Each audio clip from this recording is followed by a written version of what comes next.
Oi, gente, tudo bem? Faz tempo que eu não faço vídeo pra vocês, eu sei, é porque é bem complicado, mais complicado do que imagina, e para várias turmas, então não tem como fazer sempre vídeo. Porém, esse assunto do teatro que a gente está tendo, eu achei um assunto importante e até estava esperando a gente voltar para a sala de aula, para a gente debater, para a gente fazer várias atividades nesse tema, mas eu sei que não dá para segurar muito, então eu tô fazendo esse vídeo. Sobre a origem do teatro, vamos lá. O teatro dele iniciou lá na Grécia Antiga. Então lá no século 6 antes de Cristo, então ele é bem antigo. Então lá na Grécia Antiga, nessa época, eles cultuavam vários deuses, né? Vários deuses até que vocês, eu acho, que conhecem das histórias em quadrinhos, né? O Thor e Odin, enfim, são deuses gregos, né? Muito dessa cultura que a gente tem hoje sobre os quadrinhos vieram lá da Grécia, né? Sobre esses deuses que eles cultuavam. E um desses deuses que eles cultuavam era o deus Dionísio. O Dionísio, ele era um deus da fertilidade, da diversão, do vinho, principalmente do vinho. Então até tem várias obras de arte que eles representam o deus Dionísio com várias uvas, vinhos, enfim. E aí eles faziam as plantações e quando era a colheita do vinho, né, acontecia uma vez no ano, eles faziam uma grande festa que durava assim um mês inteiro, uma grande festa para comemorar a colheita e homenagear o deus Dionísio pelaquela colheita, né?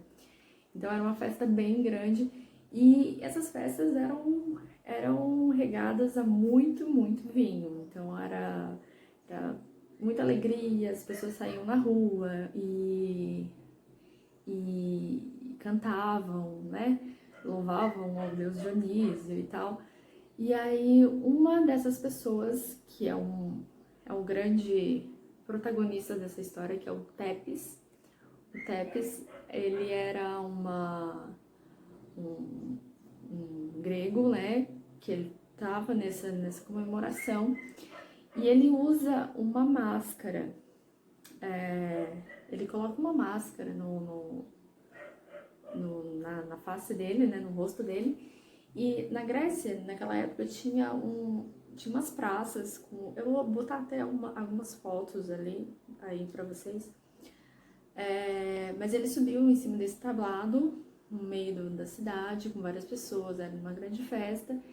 E ele, com vários, né, lá cheios de vinhos e tal, e ele começou a dizer que ele era o deus Dionísio. Então ele botou a máscara e ele fingiu ser o deus Dionísio. E foi um grande espetáculo, porque aí todo mundo olhou meio assustado, porque como assim? Ele não pode dizer que é Deus. Como assim? Ele não é Deus. Por que ele tá falando isso? E aí, na verdade, ele tava brincando, ele tava fazendo de conta que ele era um deus, Dionísio. Então, a gente fala, quando a gente vai estudar teatro, a gente fala que ele foi o primeiro ator, né? Ele que criou a atuação, porque ele fingiu ser uma outra pessoa. Então, naquela época, era muito... não tinha isso, principalmente imitar ser um deus, para eles era uma coisa muito séria. Então aconteceu assim, a partir daí isso começou a ser um ritual, eles começavam a imitar outras pessoas, a imitar nessas festas, eles usavam as máscaras também, até o grande ícone, o grande símbolo, né, do teatro, até hoje a gente vê uma máscara, que ela é uma máscara sorrindo e uma máscara triste, né? Então essas máscaras eram usadas lá na Grécia, na Roma, enfim.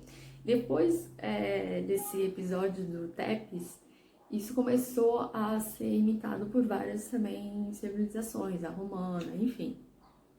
Então ele foi o primeiro ator E foi a partir daí que começou também o teatro.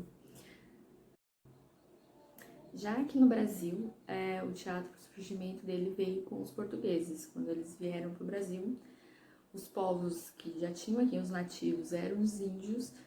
Então, com os portugueses vieram os jesuítas, né? E era para eles poderem se comunicar com os índios, porque era uma outra língua, né? Era uma língua diferente. Então, os padres e os religiosos, para poder passar a palavra, evangelizar os índios, eles usavam o teatro. Eles faziam pequenas peças de teatro, falando pequenas passagens da Bíblia. Então, assim, era um jeito que eles viram que davam certo de comunicar com os índios e passar a mensagem que eles queriam, né? Então, a partir daí começou o teatro no Brasil e foi se ramificando com o tempo, né? Não só para esse propósito de evangelizar. Outra característica também que eu esqueci de mencionar era que as peças de teatro eram feitas ao ar livre, na praça, né? Tinha um lugar que geralmente era ao ar livre. Hoje em dia ainda tem esse tipo de teatro, mas hoje é mais comum uma sala fechada, tipo cinema, né? Então é mais comum assim. Então era isso, tá? Semana que vem eu vou fazer uma provinha, né? Eu não gosto muito de falar de prova, porque assusta um pouco, mas algumas perguntas sobre esse tema, sobre essa aula e a aula anterior, todas as aulas que teve sobre teatro, a gente vai fazer uma provinha sobre isso, tá? Qualquer dúvida pode me perguntar aqui na plataforma mesmo, ou então pelo e-mail, pelo WhatsApp, que eu estarei sempre disponível, tá bom?